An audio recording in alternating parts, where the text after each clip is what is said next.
So, welcome everyone to Researchers Desk seminar series. It's a great pleasure for me today to welcome Svante Bodin. Svante was the former head of the Climate Change Division at the Ministry of the Environment. And Svante is going to talk with us today about the IPCC, that's the Intergovernmental Panel for Climate Change and Climate Negotiations. And this is with mind on the COP28, Conference of the Parties 28th meeting that is about to happen. Svante, I'm going to hand over the word to you. If you'd like to go ahead and share screen. Once we've got everything set up, I'll turn my video off so that, but I'll keep it on so I can just give you a nod that we've got all the technical stuff up and running. Welcome, Svante. Excellent. Thank you very much. So now we will perform the most crucial part of this presentation, namely share it. So I will see if we have practiced this, and I will see if it works.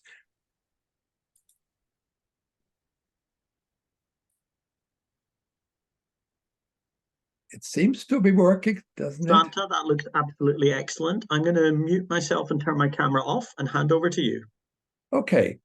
Thank you very much, then. It's a real pleasure for me to address Researchers Desk, of which I, of course, have been a member for some years, and I really appreciated the work and the contributions that the Researchers Desk has done and is doing.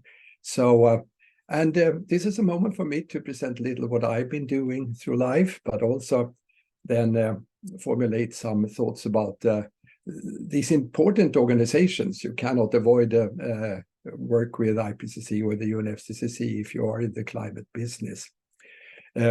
Apart from having been head of the Climate, Air Pollution and Marine Environment Division of the Swedish Ministry of Environment, I have been doing some other things. I was head of research at SMHI, and I was also a head of all meteorological and climatological operations before I left the SMHI for the Ministry of the Environment. But I've been working 20 years at the Ministry of Environment with all sorts of environmental negotiation, primarily in the same field, climate, air pollution, marine environment division. And I also was on the Swedish EU presidency delegation during my last year before retirement, namely the one that took care of the Copenhagen meeting. And at that time, I was chairing two of EU's expert groups in the climate negotiations, namely the expert group on science and the expert task force on economic assessment and evaluation. So I have been following both IPCC and the UNFCCC during all my time at the ministry. And in fact, also I've been head of delegation to IPCC during two periods of time, between 1989 and 1992, and between 2007 and 2009. So it means that I participated in producing the first assessment report and the fourth assessment report. So that is maybe a little fuller picture and background to what I'm now going to tell you. And my idea was to give you first a fairly straightforward account of what IPCC is, and then a little about its relationship to the UNFCCC, and what the UNFCCC is doing right now, updating you on negotiating issues during the COP28 that is very soon starting in Dubai.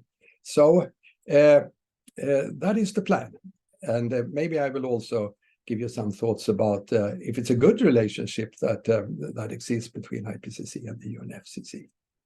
So let's get started then.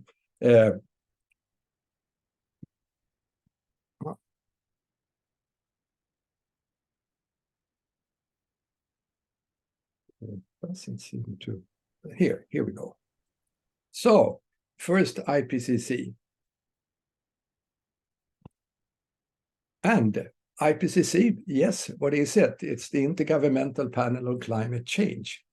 And as many of you know, it was established in Geneva in 1988 with the two host organizations, the World Meteorological Organization and the UNEP Environment Program. Bert Bolin was elected at this meeting to become his first chairman, and he stayed there for 10 years. I was not present at the first IPCC meeting, the establishment year 1988, but I did go to the second meeting of the IPCC, which took place in Nairobi in May 1989. But a lot of things have happened since the IPCC was set up. But the idea was to create a common base for the countries of the world that also wanted to globally address climate change politically. The current chair, as you know, is a guy from the UK, has been around within the IPCC for a long time, Jim Shea. But there are also 3 vice chairs running the IPCC. When you look at what IPCC has been done in its spans over now 3 decades, the first assessment report, the FAR, the first assessment report, abbreviated, was adopted in Sundsvall in Sweden, 31st of August 1990. And that meeting was organized by Bert Bolin and myself. And so I was sort of both head of delegation to this meeting, but I was also heading the local organizing committee that put everything into place there. And that was quite an experience, I can tell you. I will not go into many more details about that, but I will give, some of you are probably going to participate in the Bolin Days also tomorrow, and I will give a more historical account of what was happening during the first year of IPCC existence, and in particular what happened in Sundsvall and how the outcome from that meeting was then used to start the negotiating process for the UNFCCC. There have been many then comprehensive scientific assessments carried out by the IPCC, and they come with sometimes regular intervals, sometimes a little more irregularly. But one that was important for, let's say, the modern history of IPCC is the one, the 4th assessment report, AR4, which was adopted in 2007, followed in 2013, 2014, the AR5.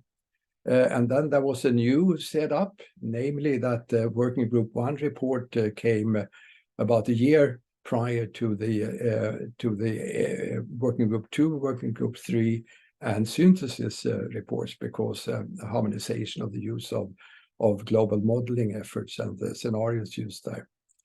And now we have AR6. And also that was phased then, and the synthesis report was delayed, and it was not issued until March this year.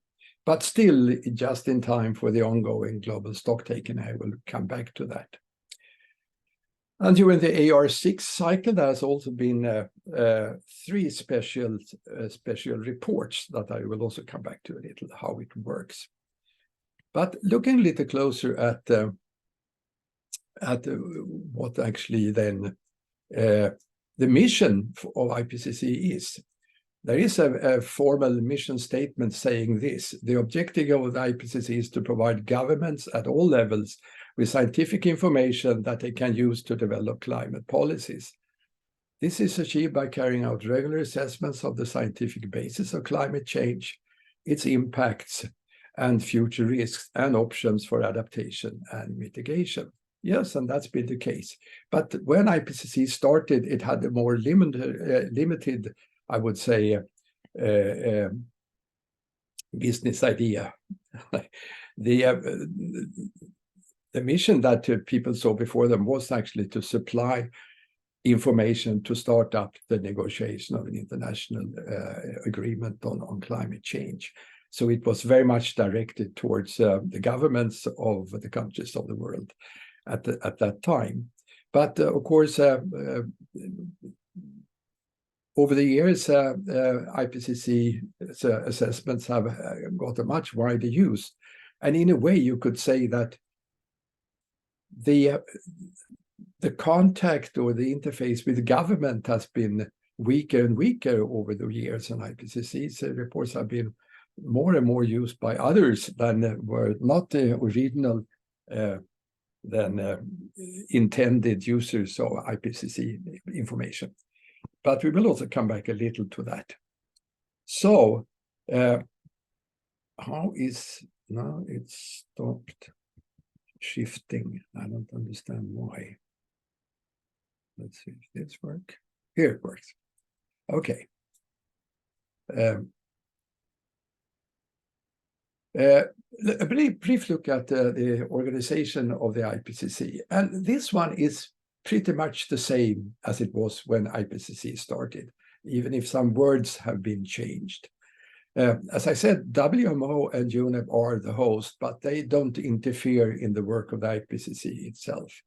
WMO is hosting the IPCC Secretariat. So what's guiding the IPCC and also make the final decisions on the adoption of the synthesis report, or rather the summary for policymakers of the synthesis report, is the IPCC plenary.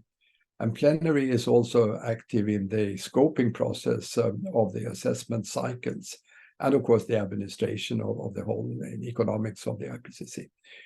And there is a bureau consisting then of the chair and the vice chairs, and there is an executive committee to assist the bureau in that work between General Assembly meetings. But most important, the real work in carrying out the assessment, that is done by the three working groups. The working group 1, the physical science basis, the working group 2, impacts, adaptation and vulnerability, working group 3, mitigation of climate change. Task Force on National Greenhouse Gas Inventories is a very technical group that sets up, let's say, the general procedures for reporting greenhouse gas emissions and other substances that affect the climate. So that carries out its work a little independently of the three working groups.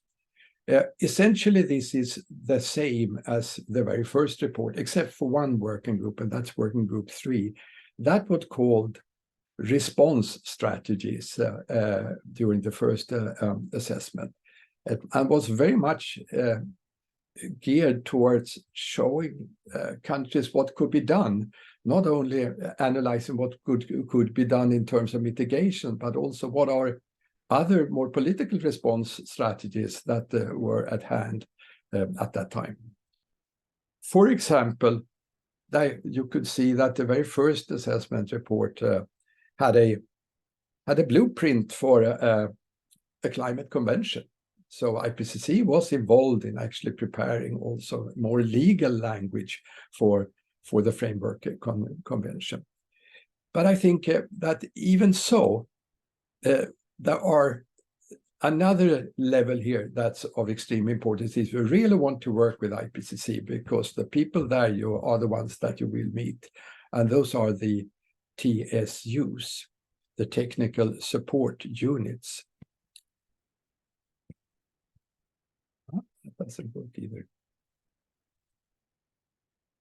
And the technical support units was not present at the very first assessment report, but came about because the amount of work actually within the working groups were so huge, and you had to have a sort of formal organization with people doing the job. So under each working group, there you elect the chairman, but you don't elect him separately. You also, the country that is where the chairman comes from, also gets the responsibility to organize this technical support unit. And there you have a number of secretariat staff that is working with then organizing the work and writing up the report in the end and editing and doing all of that. And in the present round now, France is hosting the current TSU. Clotilde Pion is the secretariat head there. The Netherlands is taking care of working group 2, and the head there is Melinda Tignor. And the working group 3 is UK. So if you are going to be involved in IPCC work, that's good knowing. So what is then the output of the main, I would say the main output of IPCC, because that's 90% of what's coming out of the IPCC. And this is also fairly well established over the years.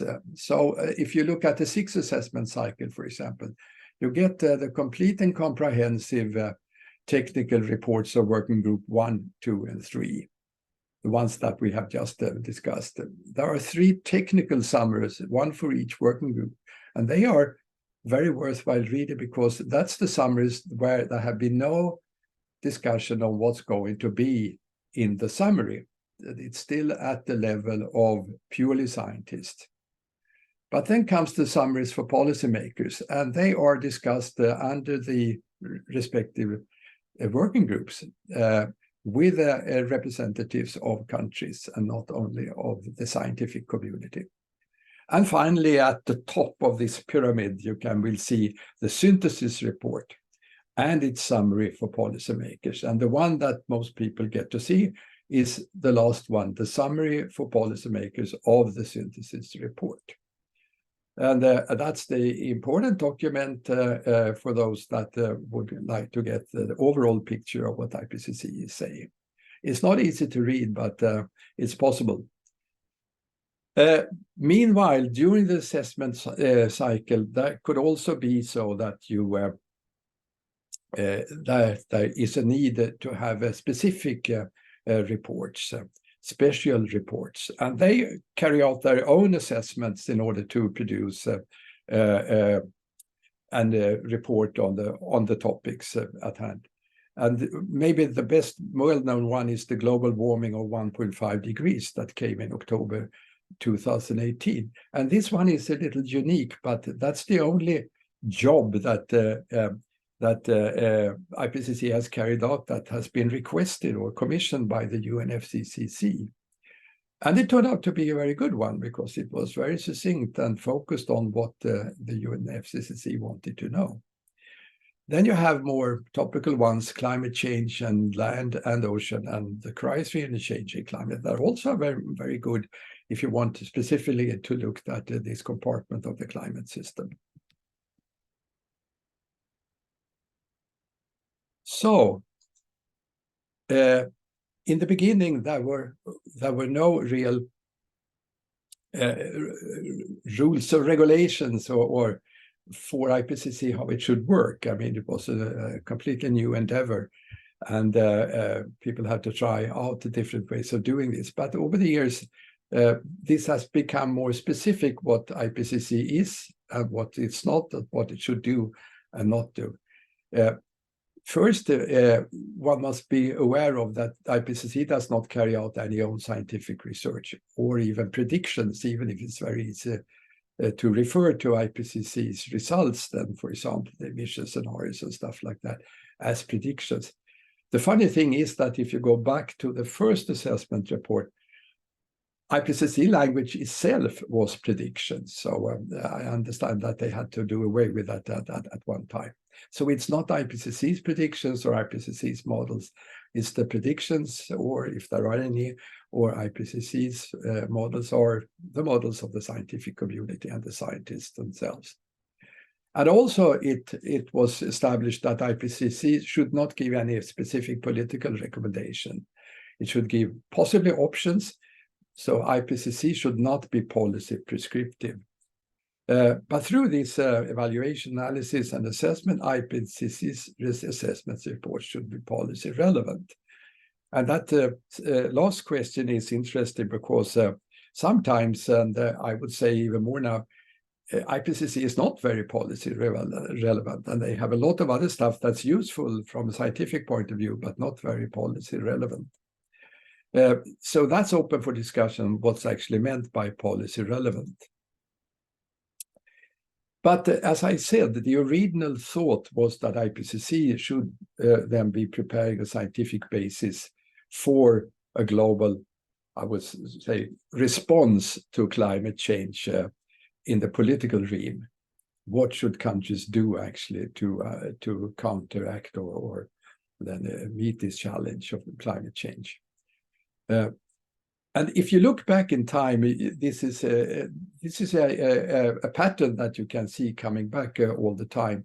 IPCC's first assessment report became the basis for the UNGA, means United Nations General Assembly, its decision to set up an international negotiating committee to negotiate an international instrument to address climate change. That resulted in the UN Framework Convention on Climate Change in 1992. As a matter of fact, the IPCC first assessment report was sent to the UNGA in a couple of big crates.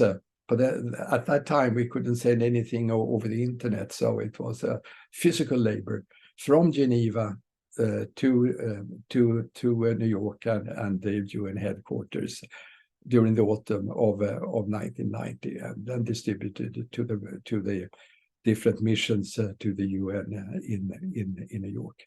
So all countries had that available at the time when the UNGA met for its to decide on its resolution on the International Negotiating Committee. The second assessment report, 1995, with this timing, you could say, became the basis for the Kyoto Protocol that was adopted in 1997. If you look at it, the third assessment report was not that timed to then coincide with any major move to strengthen the Kyoto Protocol, doing something else or develop further the strategies when it came to the UNFCCC. It was an interlude, but it had a lot of new information reflecting the new scientific research becoming available, and particularly when it came to attribution. The AR4 that was adopted in November 2007, and that's where I went back to be a Swedish head of delegation to the IPCC.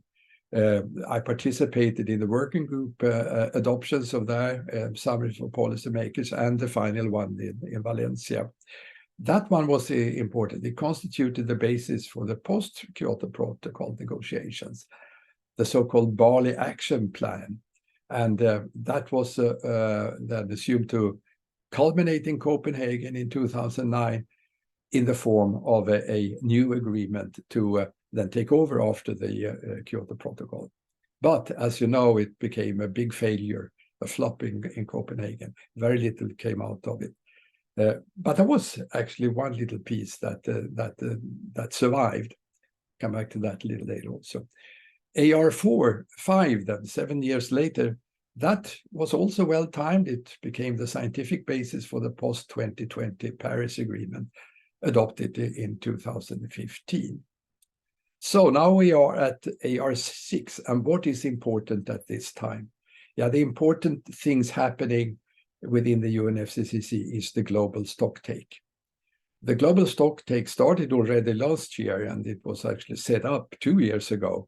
But it will go into its final stage now during COP28 and possibly produce conclusions, and I hope so also imperatives for actions, so we can come out of these doldrums where practically nothing is happening when it comes to mitigation. It was a pity in a way that the synthesis report was delayed until March this year, because that meant that it didn't have that much time really to be in the hands of all the people involved in this global stocktake. But the working group reports were there, and I think that they played their roles anyway. It could be good knowing a little more maybe about the IPCC 1.5 degrees report, since that became a very important one. It meant that you got a lot of arguments why we should go for 1.5 degrees instead of 2 degrees. Usually what people have seen is also its summary for policymakers, but there is also a full technical report, 5 chapters. And if you want to go to the bottom with how then this report was, the summary for policymakers actually was produced. And this discussion, of course, is directly related to the Article 2 of the Paris Agreement, holding the increase in global average temperature to well below 2 degrees above pre-industrial levels, and pursuing efforts to limit the temperature increase to 1.5 degrees above pre-industrial levels, recognizing that this would significantly reduce the risks and impacts of climate change. And that was, of course, what the global warming of 1.5 degrees report confirmed. And it also produced a lot of other good stuff. For example, those criteria for emission pathways required to stay below 1.5 degrees or 2 degrees. So that was very important. Put into hands, it was maybe the most useful of the reports produced then to the actual negotiations. So we have touched upon then a little the relationship between IPCC and the UNFCCC. And the UNFCCC, as everyone knows, I hope, United Nations Framework Convention on Climate Change. It was adopted in 1992. It is one of the 3 Rio Conventions, as they are called. Usually, maybe you speak only about 2. There were 2 that were adopted and was laid open for signature in Rio de Janeiro in 1992.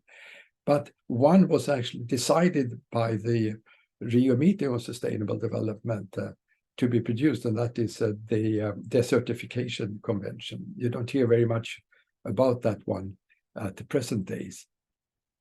So what sort of agreements and progression has occurred under the UNFCCC?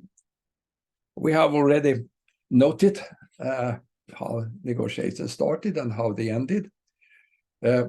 But there are then the possibility for all frameworks conventions to have specific protocols or agreements as a sort of subsidiary legal agreements.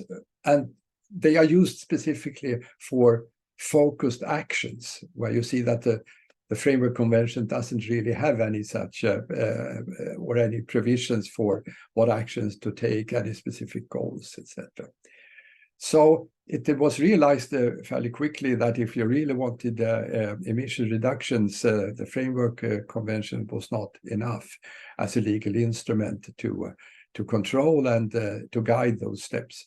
So the Kyoto Protocol under the UNFCCC started negotiation based on the so-called Berlin Mandate in 1995. And it was adopted 2 years later in Kyoto.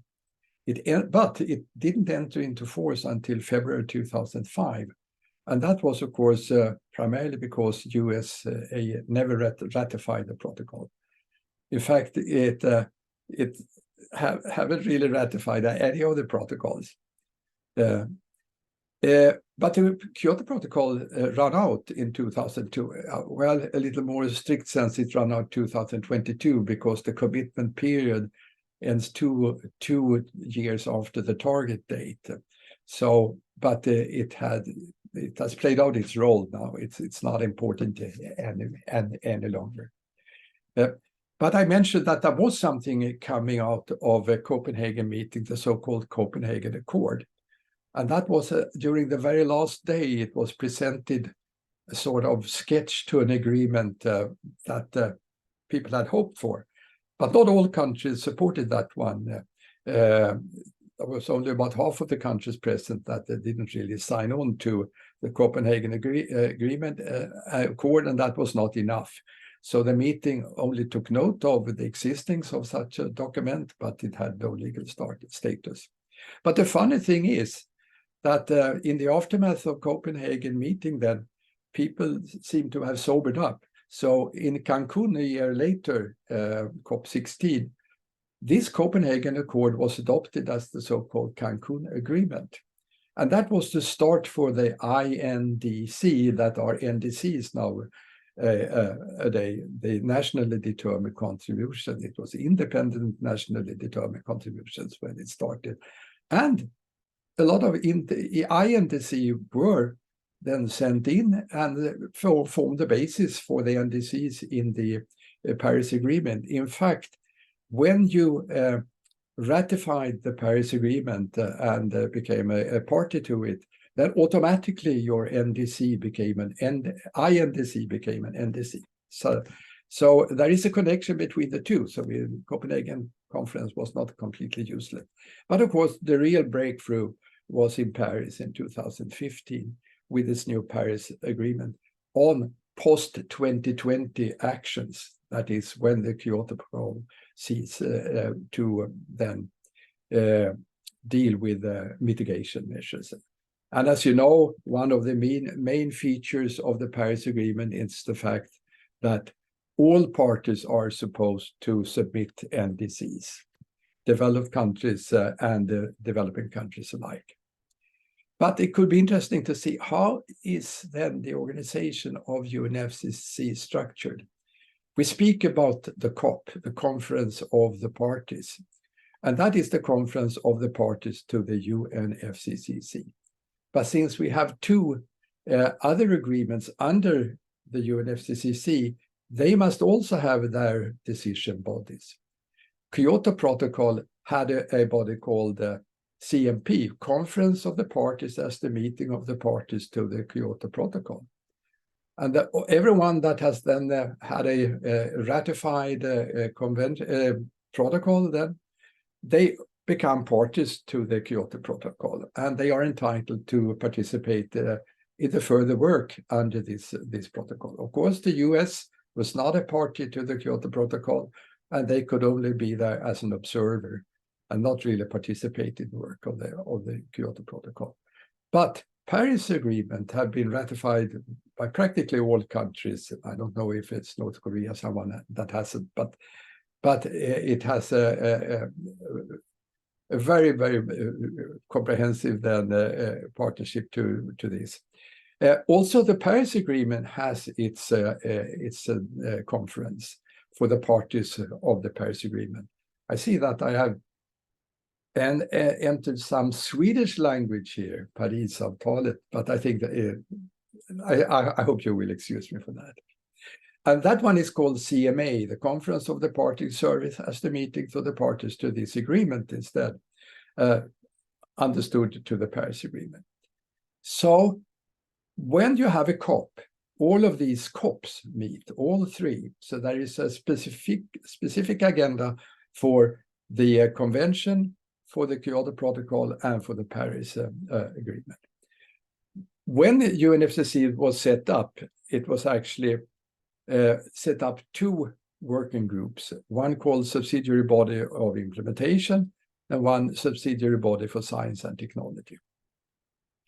You could say that SUBSTA would be a technical and very scientific body, but it is not. If you take the issues that deals with implementation, primarily legal and administrative issues, the budget issues, the questions of who is going to host the annual COP, for example, then all other issues turn up under SUBSTA. So it's not seen as a specifically technical expert working group. But you could also ask yourself, how is actually the negotiations performed when you have 198 countries? Well, who are there? A lot of people are there, but they are there in different capacities, as you know. I don't know if they expect about 30,000 people, maybe now, for COP28. It has increased gradually over the years. In Copenhagen, there were 9,000 people. But the actual negotiators, they are about 1,500 or 2,000 people. The rest are people with completely different interests there. I would guess that they are interested in climate negotiations, but there are a few that more see the COPs as huge marketplaces for climate change operations, I would say. At a meeting of a global conference like this, there is no chance that all countries will have a voice, will be able to speak. Then it would take half a year to have meetings of this kind. Instead, people form country groups. So the UNFCCC has taken over the system that is prevailing in the UNGA, in the UN General Assembly, with the splitting up of countries in different interest groups, because it's an environmental treaty, this one. There are also some groups that then fall outside the more economically and socially based groups in the United Nations system. But you can see the G77 in China, the group of least developed countries, African, Asian, South American groups, subgroups. AOSIS, a very influential groups, the Alliance of Small Island States. But for the OECD countries, or let's say the rich countries, developed countries, there you have EU, of course, that then stands for 27 countries. It is interesting because when the convention was set up, EU itself had no competence in the field of climate, but it was a provision there that the regional economic integration organization could also take over and being a party to the convention. The only regional economic integration organization that is that has popped up is the EU, and later during the 90s, EU took on its own legislation concerning climate change, and there the Commission got the competence, and nowadays no EU country speaks themselves at these meetings. It's only people from the presidency or the Commission that speak. You could also have at lower levels of negotiations, specifically the appointed negotiators that speak on behalf of the EU. Apart from that, you have the Environmental Integrity Group and the Umbrella Group, and all the other developed countries are members of either of those two groups, and they have very little in common, actually. They only exist for giving an introductory speech when the meeting is opened. There are a number of other groups that have also appeared over the years. The Arab countries have formed a new group, the like-minded DECs, the developing countries. It's a World Trade Organization group. And other economic cooperative groups are also then present here. BASIC is one that has been around for quite some time. Brazil, the Republic of South Africa, India, and China, and possibly Russia now, as it turns out. So those are the ones that speak at plenaries and at working group meetings before you go into smaller groups like contact groups and more drafting groups where there are even less people than participating. But the really big groups,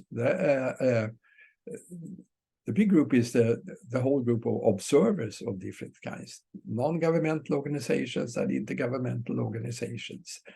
And finally, you also have, of course, the UN FCCC Secretariat that has about 200 people now in Bonn. So it's a huge machinery. And some people are interested in what do actually NGOs and IGOs do. And many of us here in Researchers Desk, also an NGO then, what can be done in terms of being an observer. If you look at observers, they represent all interests. It's not necessarily environmental organizations. They can represent very different societal interests. But 99% of all observers, they fall under one of those so-called officially recognized constituencies. The ENGOs, that's the environmental NGOs. And of course, CAN, the Climate Action Network, is the most prominent one, organizing a number of other international and national NGOs. But BINGOS is very strong, business organization, TONGOS, trade union, JANGOS, young people, and RINGOS, that actually then represent research organizations, national and international. And in addition to that, there have been some other groups also, the local governments, the indigenous people, and women and gender and farmers. And they have the right to address the meeting at plenary or working group level, and can also have representatives following more closed groups. But there are a lot of other people that are not actively taking part in the work of these groups, that are just there to have other business meeting or follow side events or whatever it is.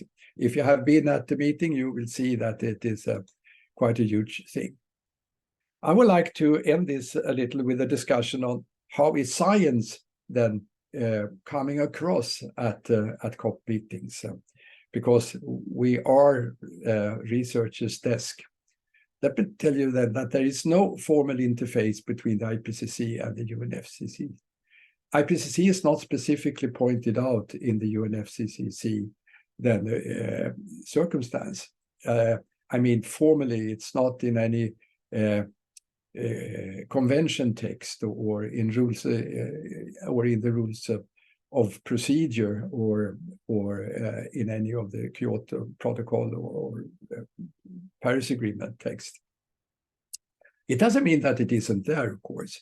IPCC reports are often, almost always, if they have something to say, presented at in-session briefings and at side events, but are not formally discussed as such, except the 1.5 degrees report that was actually requested by the UNFCCC. The COP can take note of IPCC reports, sometimes with appreciations or sometimes a little more fully, but it doesn't have any print or set footprint in the rest of the negotiations. As I mentioned, RINGO representatives are allowed to make formal statements at plenary and working groups. But where it's really happening is that science is at side events. Different pavilions. There is one that some of us are involved in, namely the Cryosphere Pavilion is run by the organization that I am the chair of the board of, namely ICCI. And those side events, they are organized by various observer organizations. But IPCC usually has its own booth, not a pavilion, but a booth at the COP and SUBSTA meetings, as we have seen. So there is no obligation at all for a negotiator to go and listen to what IPCC is saying. And if you look at it, and here are some of my observations after 20 years of participation in UNFCCC and IPCC procedures. One must realize that country positions are not decided at the negotiating tables or at the meetings, but by the governments prior to the meetings. Most delegations have carefully and detailed written instructions. EU instructions are adopted by the Environment Council well in advance of the UNFCCC sessions. EU, in addition, have a special working group on international environmental negotiations that is convened at the meeting also to pick up new things popping up during the negotiations, so EU can have a position on other countries' proposals. So, in fact, IPCC briefings at the negotiating sessions have practically no impact because everything is fixed beforehand. And that, I think, is something that one should think of when planning how to reach out with scientific results and scientific information. In addition, big countries often have their IPCC representatives on their delegations. So when there is an IPCC briefing, it's not the negotiators that negotiate all the other issues that come to those briefings. It's the one that is actually representing that country at the IPCC meeting. And that person, of course, knows exactly what has been decided since you have participated in approving the summary for policymakers.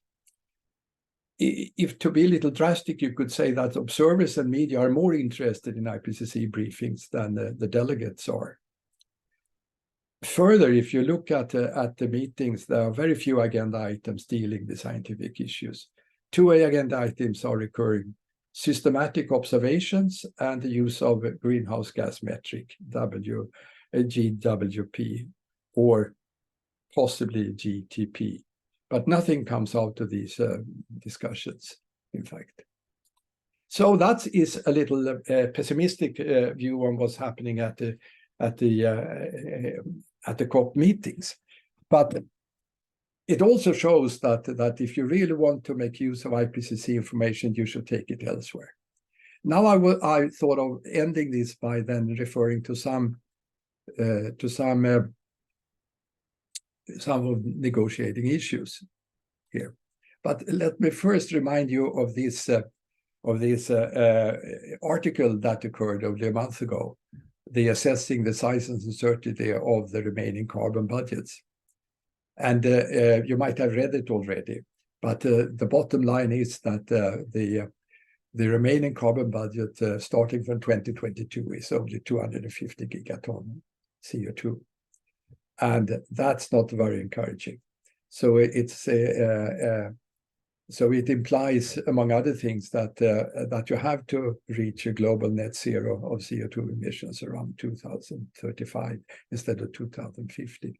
And of course, have a different look at what's really demanded from you now if you want to stick to the goals.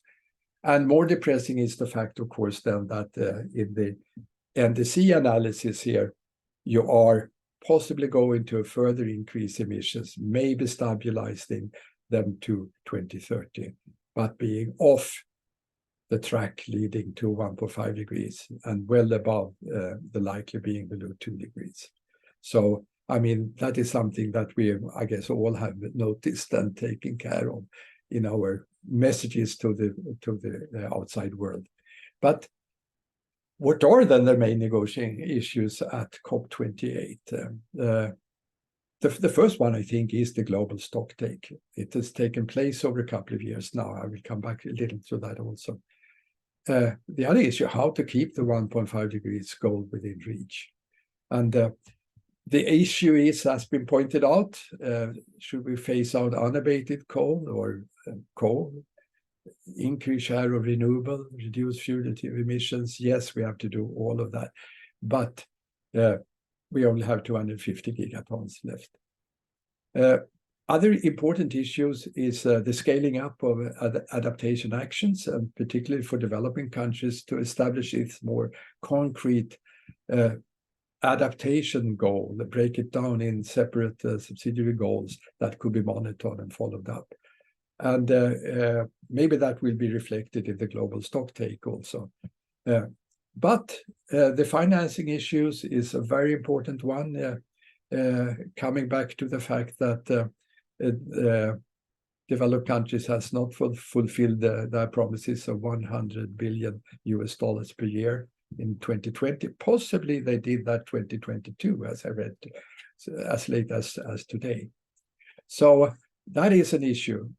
And finally, how now to set up this special fund for the loss and damage system that has been agreed already, but now needs to then get the money as well. And you know that the bottom line there for some countries is that there will be no compensation and no liability from developed countries. So I think that we are approaching the end, and I see that I've taken a lot of time here and that I have certainly then not allowed enough time for discussion. So I think that the last slides here on the global stocktake, I think we can save for a later time. But I would only like to remind you of one thing that I will discuss elsewhere, and that is, was it actually a good way to have IPCC as a freestanding scientific body to make those assessments and communicating to the world and the parties of the UNFCCC? You could make a comparison and look at the very successful international organization, namely the LERTAP, the UN European Convention on Long-Range Transboundary Air Pollution. That one was actually adopted in 1979 and has been successful in almost eradicate, for example, acidification on land and water in Europe. But it has a completely different structure. It has a very well organized and built out scientific support system for the negotiations.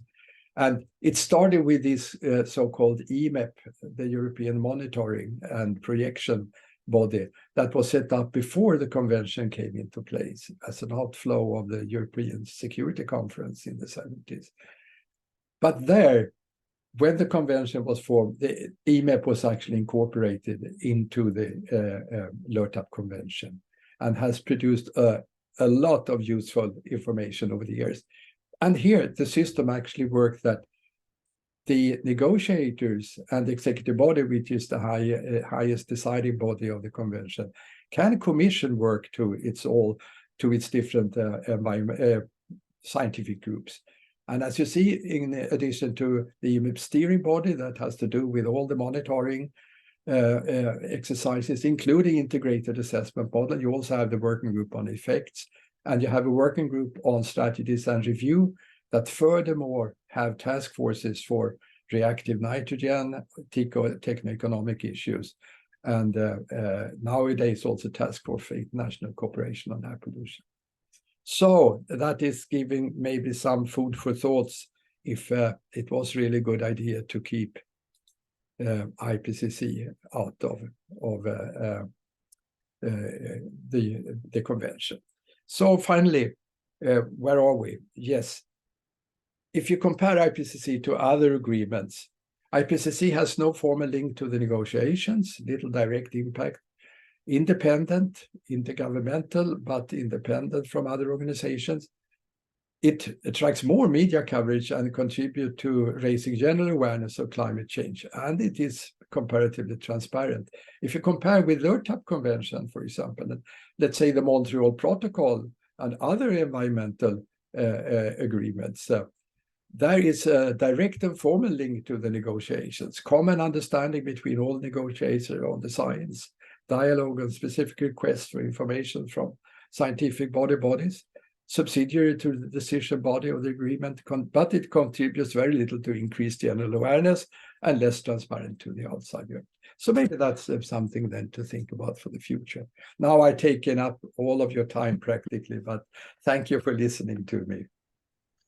Thank you, Svante. Thank you so much. And I think on behalf of Researchers Desk, I would like to thank you for the work you've put in to the IPCC, even if it's not fulfilled everything that you would have wanted it to do. I think you should have a reason to be proud of the efforts that you started in Sundsvall almost 30 years ago. Thank you for that work.